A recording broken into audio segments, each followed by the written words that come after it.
It's January 3 and it's back to work. Part-time ulit tayo. Oo, nasa center tayo ngayon. I'm waiting for my kids, guys. Not my kids, my students. So, may mga cuties tayo. First group ko, tatlo, triplets. Oo. Tapos, second group ko ay magkakaiba. Pero same course sila. Tapos, may private student ako sa afternoon. Dalawa. Yung isa, 1 hour and 30 minutes. Tapos yung isa, 1 hour. Abang gano! Paldo tayo sa Saturday! Oo guys, per hour ang bayad kasi dito.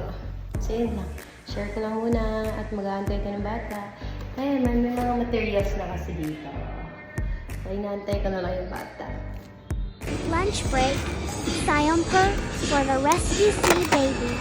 Thank you, baby.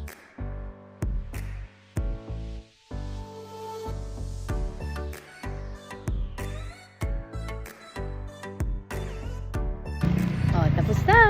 Uwian na! Salamat sa ating maidlot na driver.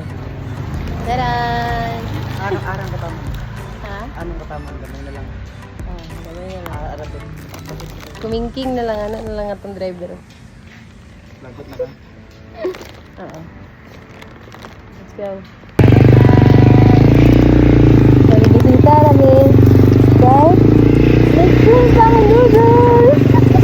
Pasalubong sa Pilipinas. Okay. Noodles lagi guys. Okay lagi ko sa Lucky Me. Second lagi ni. Ano ko ba? Lituloy. Hindi ka pa? Pagalit soon. Nakabits. Wow, listen. Sisi dari bawah nasa